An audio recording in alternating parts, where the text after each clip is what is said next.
সরকারি জায়গায় তৃণমূলের অবৈধ পার্টি অফিস ভেঙে দেওয়া হলো। ঘটনাটি ঘটেছে জঙ্গিপুর পৌরসভায়। প্রশাসনের দাবি, সরকারি জমি দখলমুক্ত করার নিয়ম মেনেই এই পদক্ষেপ নেওয়া হয়েছে।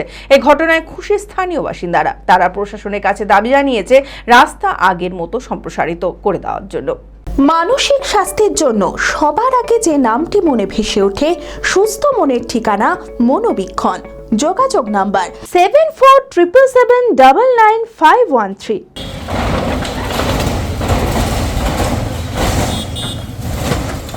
জঙ্গিপুর পৌরসভার 17 নম্বর ওয়ার্ডে সরকারি জায়গায় থাকা তৃণমূলের দলীয় কার্যালয় ভেঙে দেওয়া হলো প্রশাসনের পক্ষ থেকে।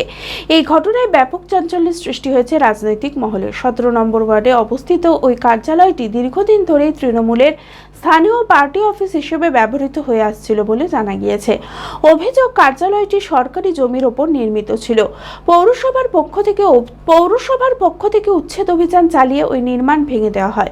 জঙ্গিপুর পৌরসভা আধিকারিকদের উপস্থিতিতে কেন্দ্রীয় বাহিনী ও রাজ্য পুলিশের কড়া নিরাপত্তায় বুলডোজার চালিয়ে ওই অবৈধ নির্মাণ ভেঙে নেওয়া হয়। প্রশাসনের দাবি, সরকারি জমি দখলমুক্ত করার নিয়ম মেনেই এই পদক্ষেপ নেওয়া হয়েছে।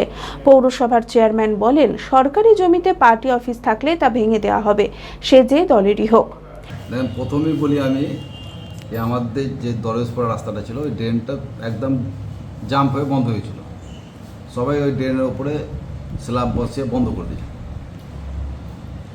যথারীতি ওই ড্রেন থেকে জলটা রাস্তার উপরে উঠছিল, বারবার লোকে ছবি ছাড়ছিল। আমি এর আগে 15 দিন আগে বলেছি, 8 দিন আগে মাইকিং করেছি 3 দিন, তারপরে ফেস্টন টাঙিয়েছি, কেউ করেনি কিছু। তাই আজকে থানাতেও জানিয়েছিলাম, তারপরে আমরা নিজে ছিলাম, আমাদের ইঞ্জিনিয়ার সহ সবাই মিলে আমরা কিন্তু ড্রেনটাকে ভেঙে ক্লিয়ার করি। এসডিও সাহেবের সঙ্গে আমার কথা হয়েছে। আমার ওই যে 20 নম্বর ওয়ার্ড দিয়ে যে ড্রেনটা গিয়েছে, সেই ড্রেনটা অনেকটাই বন্ধ হয়ে গেছে। আমার পৌরসভা পর্যন্ত অনেকটা ক্লিয়ার আছে, কিন্তু তারপরে যে পঞ্চায়েতে যেগুলো আছে সেগুলো কিন্তু একদম সবাই বাড়ি ঘর করে জাম করে দিয়েছে। আমি এসডিওকে বলেছি কি ওইটা মানে পকলাইন দিয়ে একদম উড়িয়ে দিতে হবে। বিজেপি যুব মণ্ডল প্রেসিডেন্ট তন্ময় দাস বলেন, কোর্ট অর্ডার ছিল এই অবৈধ নির্মাণ ভেঙে দেওয়ার। রাজ্য সরকারের পালাবদলের পরে সেই কাজ এখন হচ্ছে। এটা একটা অবৈধ নির্মাণ। দীর্ঘদিনের রঘুনাথগঞ্জবাসীর একটা আমাদের কাছে আবদার ছিল, পার্টি ক্ষমতায় এলে এই অবৈধ নির্মাণ ভেঙে পুনরায় যে রাস্তাটা ছিল, দুদিক দিয়ে একটা রাস্তা ছিল এখানে, তো সেই রাস্তাটা পুনরায় চালু যেন হয়, একটা আবদার ছিল মানুষের, সেটা আজকে বাস্তবায়িত হচ্ছে। বিগত 2-2.5 বছর ধরে এই বিল্ডিংটা নির্মাণ হয়েছে এখানে, এবং কোর্ট অর্ডারও আছে ভেঙে দেওয়া। তো রাজনৈতিক চাপে প্রশাসন ভাঙতে পারেনি, আজকে পালাবদল হয়েছে, আজকে সুযোগ পেয়েছে প্রশাসন, আজকে ভাঙছে। এই ঘটনায় খুশি স্থানীয় বাসিন্দারা। তারা প্রশাসনের কাছে দাবি জানিয়েছেন রাস্তা আগের মতো করে দেওয়ার জন্য। তোলামুলি যা কালচার, ওটা তো কোনো দল না, ওটা সিন্ডিকেট। ওরা নিজের এখানে স্বার্থ জুয়া মদের একটা পরিচয় রাখছে।